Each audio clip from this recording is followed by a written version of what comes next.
Herkese merhabalar. Yeni bir videoya hoş geldiniz arkadaşlar. Bu videomuzun konusu Diablo 4, sezon 4, sezon ortası yama notlar arkadaşlar. Dün paylaştılar. Şimdi sizlere de direkt okuyacağım. Hızlıca başlayalım. Uzun bir video olacak. Büyük bir güncelleme çünkü. Hemen serice başlayalım. Bazı şeyleri oyunla beraber göstereceğim. Daha iyi anlayabilmeniz için. Ondan dolayı da dediğim gibi biraz uzun video olabilir. Şimdi ilk olarak şifa iksirlerine buff gelmiş. Küçük iksirlerde ilk iyileşmede %50, hafif ve orta iksirlerde ilk iyileşmede %100, güçlü büyük, büyük ve üstün şifa iksirlerinde ise ilk iyileşmede %200 artmış arkadaşlar. Ondan sonra aspekt var bir tane. Bariyer bekleme süresi 30 saniyede 20 saniye düşmüş bu aspekte arkadaşlar. Geldik benim en çok sevindiğim güncellemelerden bufflardan birisi. Andreil'in yüzüne buff geldi arkadaşlar. Potion Nova artık oyuncu yerine düşman üzerinde ortaya çıkıyor. Şimdi şöyle bir düşünelim. 10 tane düşman var üstümüzde. O düşmanların her birinde çıksa birer tane zaten patlar. Ya da 2-3 tanesinde çıksa bile yeter yani. Bir de Potion Nova hasarı %50 artmış. Şimdi hemen sizlere göstereyim arkadaşlar. Şöyle Andre'nin siması bu. Überunik bu arada. Alttaki Nova hasarı 20.000 50 hasar vuruyor ya. Bunu %50 arttırmışlar. Yarı yarıya arttırmışlar arkadaşlar. O yüzden baya güzel olmuş. Buna bir buff gelmiş. Şimdi de hızlıca devam edelim. Felaket Tellalı bu Dawnbringer arkadaşlar. Gölge patlama hasarı %100 artmış. Bunun altındaki gölge hasarı var ya 12.030 iken işte %100 bunun hasarını arttırmışlar arkadaşlar. Dawnbringer'a da buff gelmiş. Yıldızsız Gökler Yüzüğü maksimum kaynak maliyeti azaltma ve bonus hasar yığınları 4'ten 5'e çıkmış. Maksimum kaynak maliyet azaltma miktarı ve bonus hasarı 40'tan 50'ye yükselmiş. Büyücüler için güzel bir yüzük bu zaten. Bir de buff gelmesi daha güzel olmuş. Ekstradan Tyrell'in kudreti yeni über zırhımız bu biliyorsunuz. İlahi baraj hasarı %100 artmış. Hemen onu da göstereyim. Buradaki ilahi yaylım ateşi var ya arkadaşlar. Bunun hasarı %100 artmış. Yani 2607 gerçekten azdı. Hani biz kullanmıyoruz. Barbarlar kullanıyor genelde de. Yine buff gelmesi gerekliydi. Ona da buff getirmişler. Benim en çok sevindiğim güncellemelerden birisi bu arkadaşlar. Ana olmayan istatistiksler için stat gereksinimleri Paragon Board başına 90'dan 60'a düşürülmüş arkadaşlar. Yani hemen şöyle sizlere göstereyim. Ee, Örnek veriyorum. Örnek vermiyorum. Şu an direkt söylüyorum. Bu 507'ye 700 kuvvet istiyor ya. 700 kuvvet alınca bonus gereksinimlerini karşılamış olacağız ya. Bunun oranı düşmüş. Örnek veriyorum 507'ye 600 isteyecek. Yani bunu düşürmüşler arkadaşlar. Bu gerçekten güzel olmuş. Haberiniz olsun. Geldik Barbar'a. Barbar'da kasırganın hasarı %15 artmış.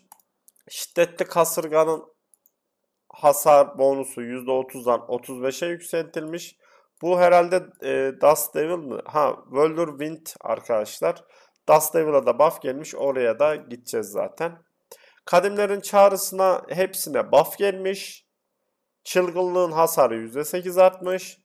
Dereyi soymak zamanla kanama hasarı %8 artmış. 5 blade build'i olan arkadaşlar, kanama build'i veren arkadaşlar biraz daha buff gelmiş kanama hasarına, haberiniz olsun. Geliştirilmiş derisi savunmasız kalma süresi 3 saniyeden 5 saniye çıkmış. Savaş derisi kanama hasarı bonusu %10'dan 15'e yükselmiş. Yine aynı şekilde savaş derisi yığınları maksimum yığın miktarı 4'ten 5'e, hasar azaltma 3'ten 4'e, buff süresi 3'ten 6'ya çıkmış. Hani bu vuruyorsunuz da patlatıyorsunuz ya arkadaşlar bu yığınları. Onun yığını 4'ten 5'e çıkmış. Yani 5 Blade build'i oynayanlar, kanama hasar build'i oynayanlar Barbar'da hem şurada %8, burada da %15 almış. Yani güzel bir buff gelmiş kanama hasar build'ine arkadaşlar. Onu söyleyeyim. Bir de Dust Level'a buff gelmiş. Onu da söyleyeyim. Hani burada zaten var. Whirlwind Dust Devil build'i geri geldi arkadaşlar. Onu söyleyelim.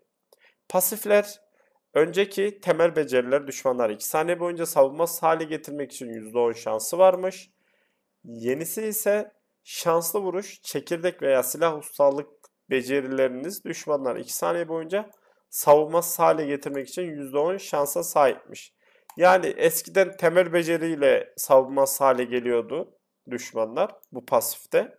Şimdi çekirdek ve silah ustalığı yetenekleriyle savunmasız hale geliyormuş. Çivi gibi sert, kanama hasarı olarak ek dikenler %10'dan 15'e artmış. Yani direkt kanama build'i yapın arkadaşlar Barbara.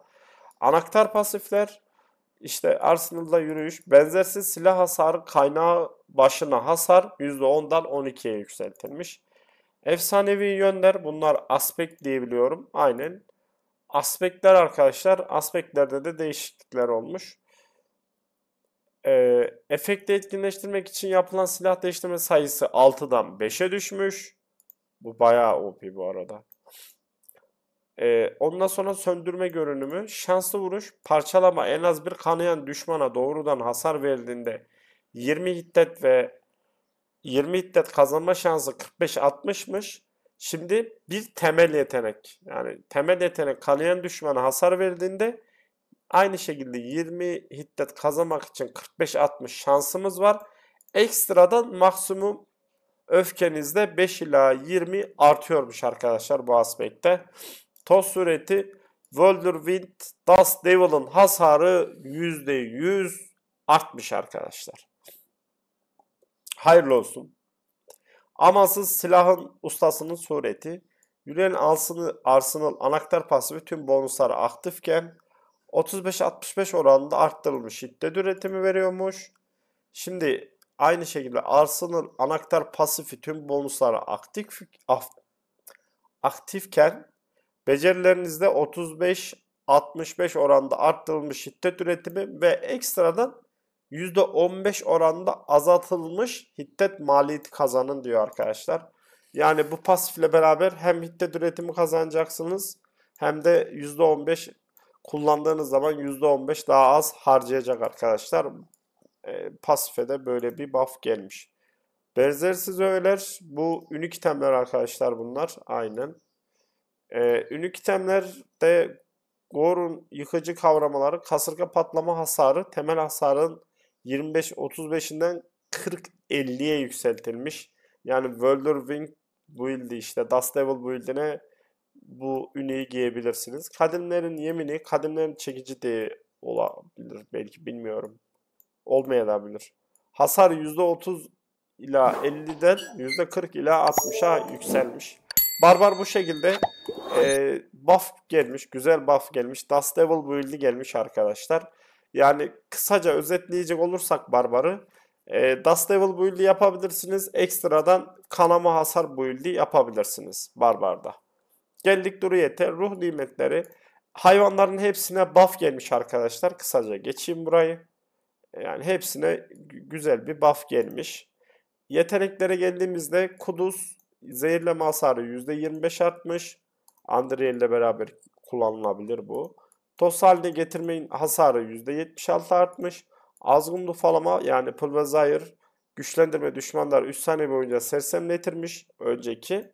Yenisi ise artık %30 arttırılmış aşırı güç hasarı veriyor. Pulverizar ile güçlendirilen düşmanlar 3 saniye boyunca sersemletiyor. Yani Pulverize build'ine de buff gelmiş arkadaşlar. %30 aşırı güç hasarıyla güzel hasarlar çıkartabilirsiniz. Pasiflere geldiğimiz ise Doğanın Öfkesi karşı kategori ücretsiz bir beceriyi tetikleme şansı 30'dan 35'e yükselmiş. Mükemmel Fırtına hasar bonusu 20'den 30'a yükselmiş. Doğanın Erişimi uzak düşmanlara verilen hasar 3-6-9'dan 5-10-15'e yükseltilmiş.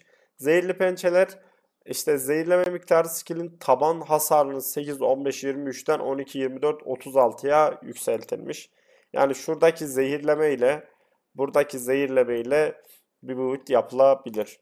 Hızlı geçiş maksimum hasar bonusu 6-12-18'den 8-16-24'e çıkmış.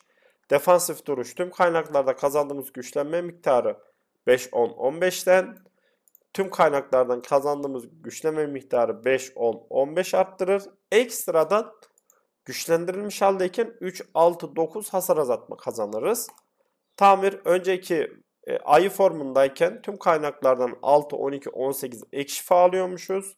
Şimdi ise ayı formundayken tüm kaynaklardan 6, 12 ek şifa alıyoruz. Ekstradan 4, 8, 12 arttırılmış maksimum can kazanıyoruz arkadaşlar. Bir de ekstradan overpower için gereken ayı formundayken süre 24, 20, 16 saniyeden 20, 16, 12 saniyeye düşürülmüş arkadaşlar. Efsanevi yönler yani aspektlerde de heyelan hasarı normal hasarın 50-80'den 70-100'e çıkmış. Yani pulverizar işte diye düşünüyorum. Hasar bonusu 10-25'ler 15-30'a yükselmiş.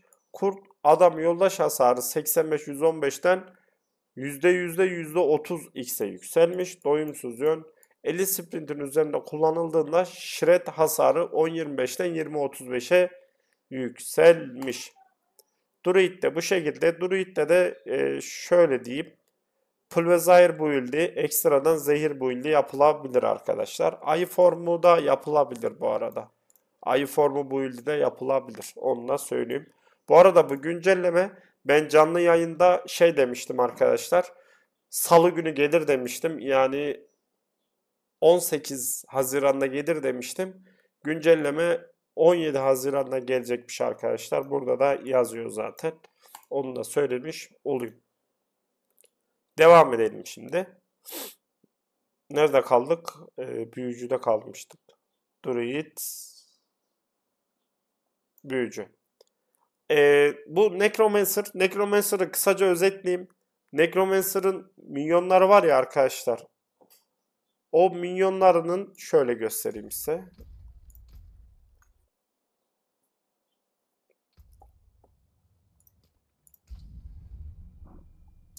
Buradan göstersem daha iyi olur.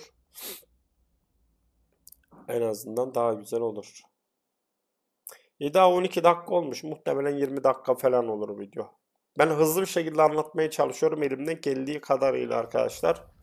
Şimdi Necromancer'daki şu olay arkadaşlar şurası, tamam mı? Burası full şu. Özür diliyorum. Buradaki kurban ettiklerimiz var ya. Buradaki gelen kritik ihtimali tüm elementlere direnç, ne bileyim gölge hasarı, ondan sonra ekstradan iskelet sihirbazlarının öz, savunmasız hasar, aşırı güç hasarı, golemin ise kritik vuruş hasarı, maksimum can, ekstradan saldırı hızı. Bu kurban edilmiş pasiflerin hepsine buff gelmiş arkadaşlar. Yani bak mesela burada kritik vuruş hasarı 30'dan 35'e yükseltilmiş demir golemde. Şimdi bu demir golemde kritik vuruş hasarı %30 ya. Bu %35 olacak güncelleme geldikten sonra. Bu şekilde anlatayım sizlere. Burayı bu şekilde geçeyim. Ekstradan burada örnek vermiş zaten. Efsanevi yönler aspektlerde ise kurban bonusları 10-25'ten 30-35'e yükselmiş. Özür dilerim 35-50x'e yükselmiş. Biri vurdu herhalde. Ekstradan Bone yani şöyle göstereyim. Şu yetenek bu. Kemik fırtınası. Kemik fırtınası eskiden 10 saniye boyunca temel yaşamınızın %1 ile altına eşit bariyer verirdi. Şimdi yine aynısı yazıyor ama bu hani çeviriden dolayı sıkıntılı muhtemelen bu. Buna da buff gelmiş. Yani Necromancer bu şekilde dediğim gibi kurban etme olan her şeye bonus gelmiş, buff gelmiş.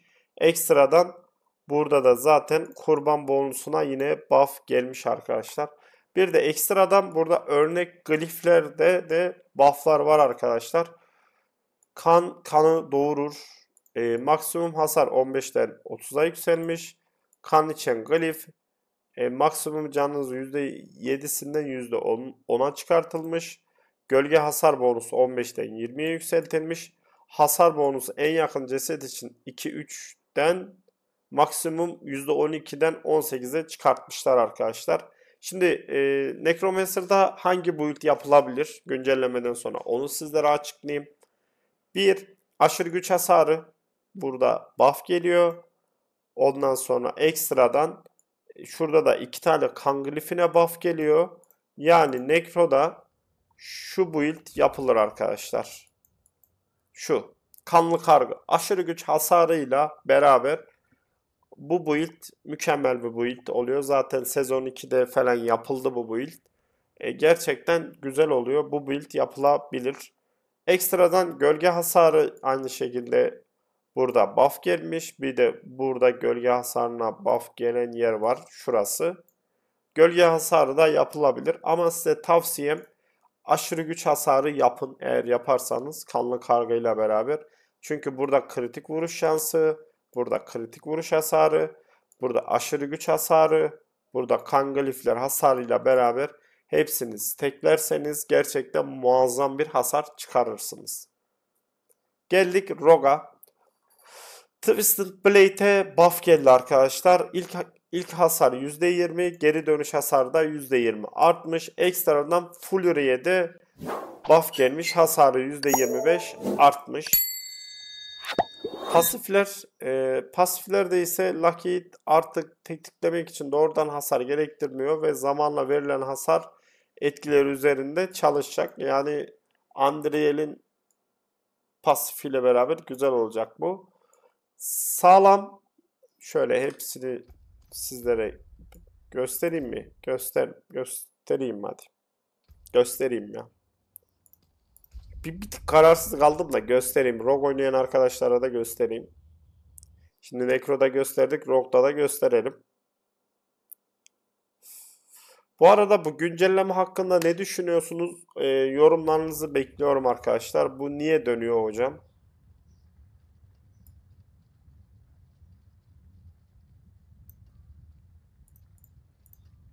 Neyse. Şimdi geldik. Şunu tam ekran yapalım. Sağlam pasifi bu arkadaşlar. Eskiden %12 hasar azaltma veriyordu. Şimdi %18 hasar azaltma verecek arkadaşlar. Son güncellemeden sonra. Gizlenmişken saniye başına maksimum canının yani maksimum yaşamının 4, 8, 12 kadar iyileşiyordun. Yeni hali gizlenmeye girdiğinizde ve gizliyken her saniye maksimum yaşamınızın 5, 10, 15 kadar iyileşirsiniz. O pasifte. Şu pasif arkadaşlar saklanmışken maksimum canını işte %4 kadarını iyileştiriyor. O pasifte bu pasif. Geldik glifleri temel olmayan ve temel olmayan beceri hasarı 15'ten 25'e yükseltilmiş. Yani Andriel'e gelen buff'la beraber bu glife de gelen buff'la beraber zehir bu build'i gerçekten mükemmel hasarlar verecek. Onu öncelikle söyleyeyim. Bu glif şu glif. Onu da hemen şöyle göstereyim. Bu glif çekirdek temel olmayan ve çekirdek olmayan yetenekler ekstradan hasar verir. Yani zehir hasarı temel veya çekirdek hasar olmadığı için 15x arttırılmış hasar veriyordu eskiden. Yeni güncellemeyle beraber 25x hasar verecek. Sonra akışkanlık glifi. Çeviklik becerisi kullanmak 6 saniye boyunca 9x enerji yenilemesi kazandırıyordu. Şimdi çeviklik becerisi kullandığında 10x arttırılmış hasar ve 6 saniye boyunca %15 enerji kazanıyorsunuz arkadaşlar. O da şurada bir yerdeydi. Bir dakika. Aşağı ineceğiz. Bu. O glifte bu glif arkadaşlar. Bu glifte ekstradan buff geliyor. Patlayıcı glif hasar azaltma %10'dan %15'e yükseltilmiş. Hasar azaltmada %10'dan 15'e yükseltilmiş arkadaşlar. Yine bayağı bir defansif olarak hem hayatta kalma hem de hasar verme konusunda bayağı bir güzel buff gelmiş. Şimdi geldik aspektlere. Kılıç dansçısının yönü. Onu hasar %30'dan %50 ile 80'e yükseltilmiş. Sanatsal girişim yönü el bombası düşürmek gereken enerji %75'e düşürüldü ve el bombası hasarı %50 artmış. Bu aspekt arkadaşlar. E, Ekstradan sürpriz yönü el bombasının hasarı %200 artmış. Shadow Step kullandığında el bombalar artık oyuncunun ışınlandığı yerine ışınlandığı yere düşüyor. Shadow Step de şu arkadaşlar, gölge adım. Bu yeteneği kullandığımız zaman işte el bombaları düşmanın yanına düşecekmiş. Düştüğü yeri değiştirir diyor buradaki notta. Düzenbazın görünüşü, bunlar bu arada full aspect. El bombası hasarı %50 artmış. Dark için gereken süre 3 saniyeden 2 saniyeye düşmüş. Dark da şu arkadaşlar. Karanlık örtünün işte bunun süresi de düşmüş. Karanlık görünüş, artık nişancı yetenekleriyle Dark Shroud alıyorduk arkadaşlar. Burada da yazıyor zaten. İşte nişancı yetenekleriyle düşmana vurduğumuz zaman karanlık örtü alıyorduk. Artık kritik vuruş yaptığımız zaman karanlık örtü alacağız. İlla nişancı yeteneği kullanmamıza gerek yok. Böyle bir buff gelmiş. Ultiye buff gelmiş. Arrow Storm'un hasarı %30 artmış. Tüm Arrow Storm'ların verdiği ilave hasarda 25-35'ten 30-40'a yükselmiş. O da bu arkadaşlar. Ok yağmuru. Tüm dediği ise buradaki tüm aşılamaları veriyor ya arkadaşlar. Bu aşılamaların hasarını yükseltmişler diye düşünüyorum. Benzersiz öğeler. Ölüm tuzağı 50-70 daha fazla hasar verir. Ölüm tuzağı bir oyuncuya çarpmadığı sürece bir düşman öldürülene kadar kendini yeniden silahlandırmaya devam edecektir. Önceki bu. Yenisi ise ölüm tuzağı 50-90 hasar verir ve kendisini ikinci kez yeniden silahlandırır. Hasarını düşürmüşler ve 2 defa yeniden aktif olmayı getirmişler ölüm tuzağına. Ölüm tuzağı şu arkadaşlar. Bu ulti yeteneğine buff gelmiş. Ekstradan sabotaj mührü el bombasının hasarı %50 artmış. Şimdi kısa ve özetleyecek olursak Rogue'u. Arkadaşlar Rogue'da Unreal Potion zehir build'i kesinlikle yapılır. Ve muazzam hasarlar verir ve ben yapacağım bu arada. Şu an itemlerini topluyorum. O yüzden zehir build'i gelecek, haberiniz olsun. Bir de ekstradan el bombası yeteneklerine de bayağı bir buff gelmiş. El bombası yetenekleri de yapılabilir. Onu da denerim muhtemelen. El bombası bu ilde yapılabilir. Zevkli duruyor çünkü. Yapar bilirim. Muhtemelen yaparım da yani. Şimdi geldik büyücüye. Büyücü beni açıkçası biraz şey yaptı arkadaşlar. Üzdü. Ya üzdü değil. Buff gelmiş ama hani yine aynı şekilde aynı şeylere buff gelmiş. Hemen başlayalım. Buz zırhı bariyer miktarı temel yaşamının %30'undan maksimum yaşamının %25'ine çıkartılmış. Parıldayan ışınlama süre 3 saniyeden 4 saniye çıkartılmış. Yakmak hasar azaltmayı 15'ten 20'ye çıkartılmış. Pasifler ise güçlü koruma, maksimum direnç 1-2-3'ten 2-4-6'ya yükseltilmiş. Düzeltilmiş işlevsellik artık temel beceri kullanımlarını hariç tutmuyor. Cam topu alınan ek hasar 3-6-9'dan 2-4-6'ya düşürülmüş. Bu cam topu ne İngilizcesi? Glass Cannon'muş. Tamam. Ondan sonra elemanlar hizalay. Kalıcı süre 2 saniyeden 3 saniyeye çıkartılmış. Kalıcılık süresi. Yani bilmiyorum, şu ejderha falan olabilir. Yerden çıkardığımız var ya, o olabilir. İletim hareket hızı 3-6-9'dan 4-8-12'ye yükseltilmiş. Süre 3 saniyeden 4 saniyeye çıkartılmış. Elektriğe maruz kalma, verilen düşmanlar hasar azaltması 5-10-15'ten 6-12-18'e yükseltilmiş. Sıcaklık yanan düşmanlarda iyileşme başına işte 3-6-9'dan 5-1-1.5'a yükseltilmiş. Yani 0,3, 0, artı 0,9'dan 0,5, 1 ve 1.5'a yükseltilmiş. Yakındaki Burning Boss düşman başına da iyileşme de aynı şekilde artmış arkadaşlar. İç alevler sağlıklıyken ilave hasar 3-6-9'dan 4-8-12'ye yükseltilmiş. Taşan enerji elit düşmanlara vurmak bekleme süresini azaltmasını 0,25'ten 0,35'e yükseltilmiş. Çığ ilave hasar 45'ten 60'a yükseltilmiş. Yanma benzersiz yakma kaynağı başına ilave hasar 2'den 4'e yükseltilmiş. Esu'nun vahşeti kritik vuruş şansı 5'ten 10'a yükseltilmiş. Kırmak ilave hasar 25'ten 30'a yükseltilmiş. Vir'in ustalığı ilave hasar 15'ten 20'ye. Kritikli saldırılardan sonraki ilave hasar 20'den 25'e yükseltilmiş. Yani burada anlayacağımız kadarıyla arkadaşlar Alev build'ine zaten buff'lıydı. Firebolt olsun. Ondan sonra diğer alev yetenekli olsun zaten buff'lıydı. Onlara iyice buff getirmişler. Ekstradan bir de elektrik build'i için Vir'in ustalığı olsun burası. Ondan sonra burası. Ona birazcık bir buff gelmiş. Aşağıya devam edelim. Aspektler arkadaşlar. Hasar azaltma 10-20'den 15-25'e çıkartılmış. Kesintisiz bağın görünümü, zincirleme yıldırımı yani ek zincir yıldırımı zincirlerinin sayısı 4'ten 5'e çıkmış. Yani burada Vir'in ustalığı ve zincirleme yıldırımla beraber bir build yapabilirsiniz büyücü için. İlave şok becerileri kullanım şansı 15-30'dan 25-40'a yükseltilmiş. Yine aynı şekilde elektrik build'i. Vir'in ustalığı 18-20'ye kadar 27'ye kadar hasar azaltma ve hasar veriyorken yakın düşmanlara. Şimdi ise Vir'in ustalığı yakın bir düşmanla savaşırken 3 katına çıkan 6.9 hasar azaltma sağlıyor. Parçalanmış yıldızların sureti meteorların hasarı 25-35'ten 30-45'e yükseltilmiş. Yine alev build'i. Aspekt bu arada bu söylediklerim. Dondurulmuş anların yönü ek chest sayısı 1'den 2'ye çıkartılmış.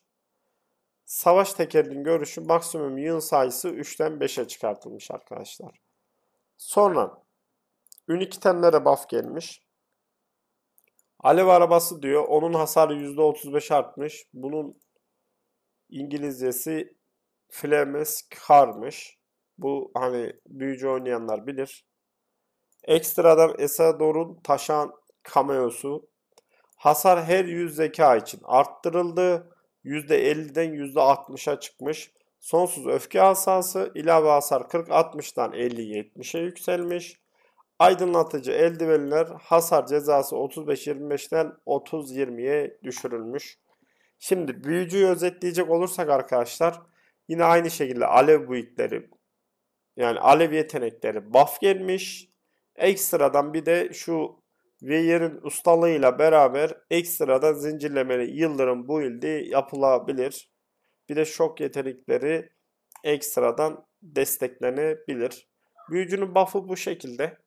Hani buff gelmiş. Güzel buff gelmiş. Oyun sonu artık hani bu gerçekten beklediğim bir oyun sonuydu. Şöyle diyeyim sizlere. Çukurdaki sağlık ve hasar seviyeleri düşürülmüş arkadaşlar. Bu ayarlama oyuncuları 60. seviyeye yaklaştıkta çok daha anlamlı hale gelir. Böylece daha fazla oyuncu artı basmak için Working'i tam olarak katılabilir diyor. Yani artık çukurdaki mobların sağlık ve hasarları düşmüş arkadaşlar ki gerekliydi bu. Ekstradan yani tüm bossların sağlıklarda %30 azaltılmış ve buna Lilith Tormented Echo'nun boss'u da dahilmiş. Yani Lilith de dahil arkadaşlar buna işte. Yani şurası gerekliydi. Ekstradan yukarıdaki buff'la beraber pit dönülebilir bir hale geldiğini düşünüyorum. Bakalım bu güncellemeden sonra neler yapacağız. Ekstradan hata düzeltmeleri var. Bu hata düzeltmelerinin en önemlisi Holybot arkadaşlar. Yani oğlum sen hala dönüyor mu aslan parçası? Şu kutsal ok iksiri bildiğiniz üzere kutsal ok iksirinde özellikle Necromancer'lar bayağı yararlanıyordu.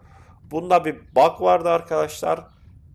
Necromancer mobları boss'un yanına topluyordu ve kutsal iksirle beraber patladığı zaman yani moblar ölünce kutsal iksir okları dışarıya doğru patladığı zaman boss'a direkt tek atıyordu arkadaşlar. Bunu düzeltmişler. Artık diyor işte Necromancer minyonlar gibi evcil hayvanlar tarafından tetiklendiğinde hasar istemeden yüksek ölçeklendirme sorunu düzeltilmiş. Yani Necromancer'lar haberiniz olsun arkadaşlar. Hollywood artık çalışmıyor. Güncelleme bu kadardı arkadaşlar. Güzel bir sezon ortası güncellemesi bu arada. Gerekli gelecek şeyler gelmiş. Sezon ortası güncelleme hakkında düşünce ve yorumlarınızı bekliyorum. Kendinize çok çok iyi bakın. Kanalıma abone olmayı, videolarımı beğenmeyi unutmayın. Desteklerinizi bekliyorum.